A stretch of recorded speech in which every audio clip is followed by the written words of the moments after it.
자, 오늘 정말 흥미로운 주제를 한번 파헤쳐 볼 건데요. 도대체 성공하는 기업가들은 뭐가 다른 걸까요? 정말로 그 사람들한테는 뭔가 특별한 DNA 같은 게 있는 걸까요? 바로 이 질문이죠. 기업가는 태어나는 걸까? 아니면 만들어지는 걸까? 아마 한 번쯤은 다들 들어보셨을 거예요. 이게 정말 오랫동안 수많은 예비 창업가들을 또 연구자들을 괴롭혀온 질문이거든요. 오늘 이 오래된 논쟁의 핵심으로 한번 들어가서 그 답을 찾아보겠습니다. 기업가는 만들어지는 게 아니라 태어나는 거야. 와, 이 말 진짜 유명하죠? 어찌 보면 좀 기죽게 만드는 말이기도 하고요. 바로 이 문장이 오늘 우리 탐구의 시작점이고 또 우리가 함께 시원하게 깨부숴야 할 거대한 신화이기도 합니다. 사실 이 태어난다는 생각, 이게 어디서 나왔냐면요. 바로 특성 이론이라는 것의 아주 초기 연구에서 시작된 거예요. 그러니까 성공한 창업가들한테는 뭔가 유전적으로 타고난 아주 특별한 심리적 특성이 있을 거다. 이런 가정에서 출발한 거죠. 그런데 말이죠. 여기서 정말 흥미로운 대반전이 일어납니다. 이 이론이 시간이 지나면서 완전히 진화한 거예요. 자, 여기 표를 보시면 왼쪽의 고전 이론은 너는 타고났거나 아니거나 둘 중 하나야. 이런 식이었는데 오른쪽의 현대 이론으로 오면서 아니야. 그건 경험을 통해 충분히 개발할 수 있는 역량이야. 이렇게 관점이 180도 바뀐 겁니다. 이게 바로 오늘 우리가 주목해야 할 핵심, 바로 그 아하 하는 순간이에요. 이건 더 이상 운명론이 아니라는 거죠. 자, 그럼 만들어지는 기업가의 핵심 DNA, 그건 과연 뭘까요? 지금부터 현대적인 관점에서 보는 기업가 마인드셋의 핵심, 그 4가지 심리적 특성을 하나하나 제대로 파헤쳐 보겠습니다. 첫 번째 핵심 DNA는 바로 성취 동기입니다. 이게 그냥 성공하고 싶다 이런 마음이랑은 차원이 달라요. 뭐랄까 일부러 더 어려운 과제에 도전하고 그걸 내 힘으로 기어이 해내고야 말겠다는 내면의 아주 강력한 엔진 같은 거죠. 심리학자 데이비드 베클렐란드가 말한 개념인데 이게 바로 기업가 정신의 가장 근본적인 연료라고 볼 수 있습니다. 그럼 이런 성취 동기가 높은 사람들은 어떨까요? 여기 나와 있는 것처럼 스스로 높은 기준을 세워요. 그리고 운에 맡기기보다는 내 노력으로 결과가 딱 나오는 그런 일을 선호하죠. 그리고 바로바로 피드백 받는 걸 좋아하고요.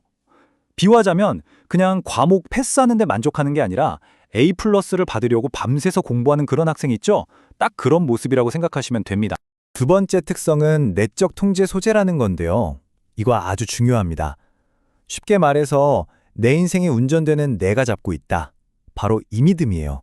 일이 잘 되든 안 되든 그 원인을 운이나 환경 탓, 남 탓으로 돌리는 게 아니라 전부 다 내 선택과 노력의 결과라고 받아들이는 거죠. 아주 단단한 마음가짐입니다. 이 비교를 보면 차이가 확 느껴지실 거예요.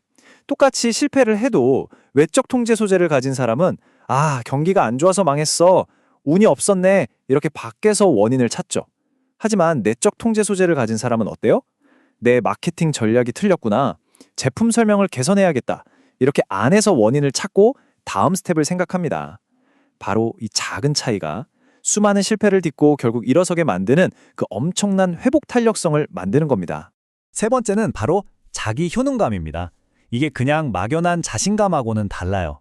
난 뭐든 잘해 이런 근자감이 아니라 지금 내 눈앞에 있는 이 특정한 목표, 이걸 해낼 능력이 나한테 있다는 아주 구체적인 믿음이에요. 예를 들면 나는 이 앱을 개발해서 시장에 성공적으로 런칭할 수 있어 라고 믿는 바로 그 힘이죠. 이게 절대 어려움을 못 보거나 무시한다는 뜻이 아니에요. 오히려 그 반대죠. 눈앞이 캄캄하고 불확실한 상황이라는 걸 알아요. 알면서도 그래도 나한테는 이 문제를 풀어낼 능력이 있어 라는 그 근본적인 믿음 때문에 멈추지 않고 앞으로 나아갈 수 있는 겁니다.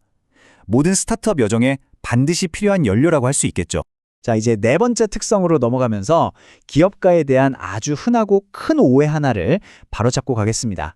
뭐냐면 기업가는 절대 무모한 도박사가 아니라는 점입니다. 물론 기업가들이 위험 감수 성향이 높은 건 맞아요. 불확실한 결과에도 기꺼이 뛰어드는 경향이 있죠. 하지만 진짜 핵심은 그들이 어떤 종류의 위험을 그리고 어떻게 감수하느냐, 바로 여기에 있습니다. 이 차트를 보시면 바로 이해가 되실 겁니다. 자, 너무 낮은 위험은 어때요?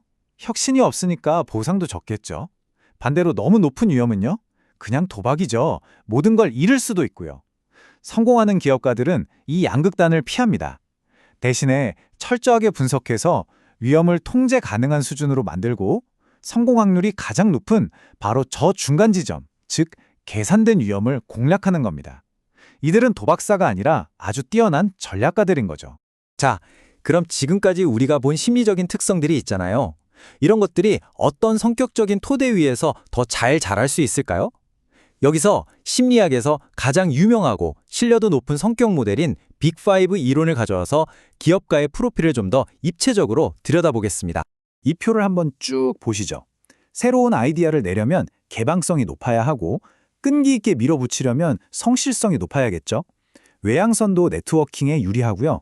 재밌는 건 우호성인데 이게 너무 높으면 힘든 협상을 하거나 거절을 못하니까 오히려 낮거나 중간인 게 더 낫다고 봐요. 그리고 정말 중요한 게 이 마지막 신경성인데 이게 낮아야 해요. 즉 정서적으로 안정되어 있다는 거죠.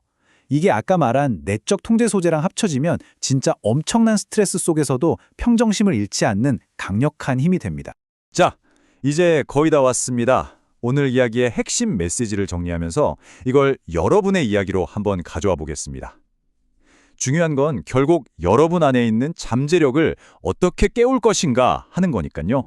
오늘 우리가 살펴본 이 핵심 특성들 다시 한번 쭉 볼까요? 높은 성취 동기, 내적 통제 소재, 강한 자기 효능감, 그리고 계산된 위험을 감수하는 태도와 특정 성격 프로필까지. 이걸 그냥 성격이라고 생각하지 마시고 우리가 하나씩 배우고 장착할 수 있는 강력한 툴킷, 연장 가방이라고 생각해 보세요. 네, 바로 이겁니다. 이게 오늘 이야기 전체를 관통하는 가장 중요하고 또 가장 희망적인 메시지예요. 이 모든 특성들은 타고난 재능이 아니라 얼마든지 개발할 수 있는 역량이라는 것. 다시 말해, 기업가 정신은 유전자의 문제가 아니라 의식적인 훈련과 개발의 문제라는 겁니다. 작은 묘목에 물 주고 가꾸면 거대한 나무가 되잖아요.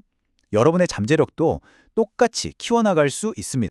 그래서 마지막으로 이 질문을 여러분께 직접 던지면서 마무리하려고 합니다. 여러분 안에 잠자고 있는 그 기업가 정신, 오늘부터 어떻게 깨워보시겠습니까?